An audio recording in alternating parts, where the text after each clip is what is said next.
Halo, kita dari PKMKC. Sebelum itu, yuk kenalan dulu sama kita.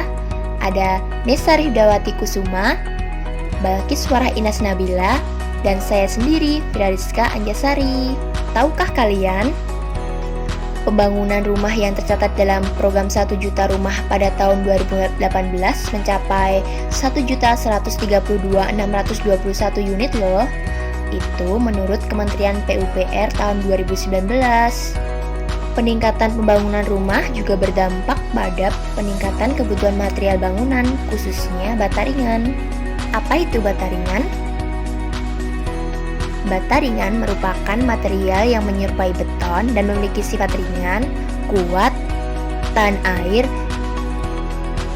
dan api, serta dapat mengurangi beban struktur bangunan konstruksi dan mempercepat pelaksanaan.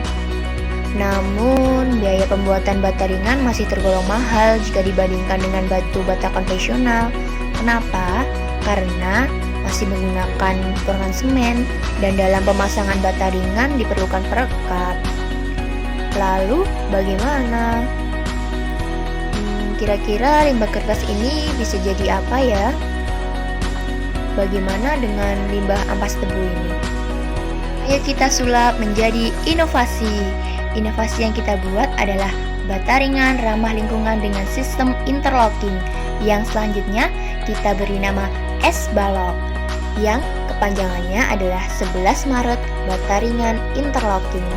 Apa itu S-Balok? S-Balok terbuat dari kertas dan abu ampas tebu dengan desain sistem interlock. Lalu, bagaimana cara mengolah inovasi tersebut? Yuk kita simak penjelasannya. Untuk kertas sendiri, yang pertama, kita akan membuat sebuah bubur kertas.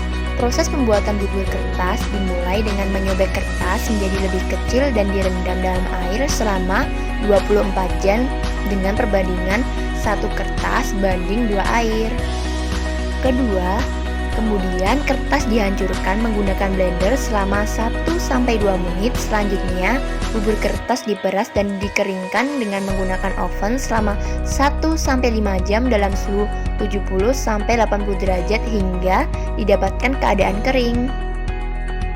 Lalu, untuk proses pengolahan abu ampas tebu atau bisa disingkat dengan AAT, harus dibakar kembali dengan suhu pembakaran lebih dari 600 derajat Celcius sehingga abu ampas tebu mengalami perubahan warna dari semula berwarna hitam menjadi coklat agak kemerahan, di mana dalam keadaan ini abu ampas tebu memiliki kandungan silikat yang tinggi.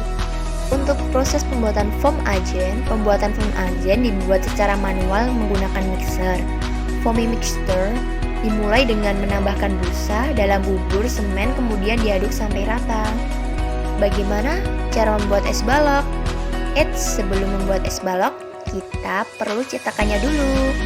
Nah, ini adalah cetakan es balok. Yuk simak videonya biar lebih paham. Untuk cetakan es balok sendiri dibuat menggunakan plat besi yang dibentuk sesuai dengan desain es balok. Selanjutnya, barulah kita membuat es balok. Sebelum itu, persiapkan dulu alat-alat dan bahannya.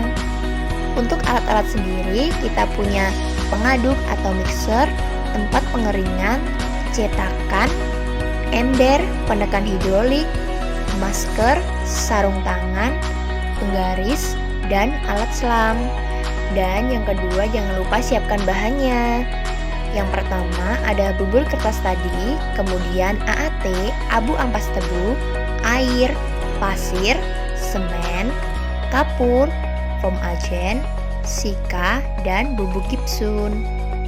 Pembuatan es balok sendiri, yang pertama, bahan dimasukkan satu persatu dan diputar hingga adonan homogen. Lalu setelah adonan homogen, maka ditambahkan air hingga adonan pada saat diremas akan menggumpal dan tidak menempel pada tangan atau hancur berserakan. Kemudian, adonan tersebut dituangkan ke dalam cetakan dan dikeringkan secara alami selama 24 jam. Setelah kering, buka cetakannya. Lalu, bagaimana cara pengujiannya? Bagaimana cara mengetahui bahwa balok itu kuat? Nah, berikut adalah uji-uji untuk mengetahui bahwa balok yang tadi kita buat kuat atau tidak. Yang pertama ada uji densitas. Pada pengujian densitas, sampel yang dilakukan berupa potongan es balok. Potongan tersebut lalu dimasukkan ke dalam gelas ukur berisi air untuk mengetahui besar volumenya.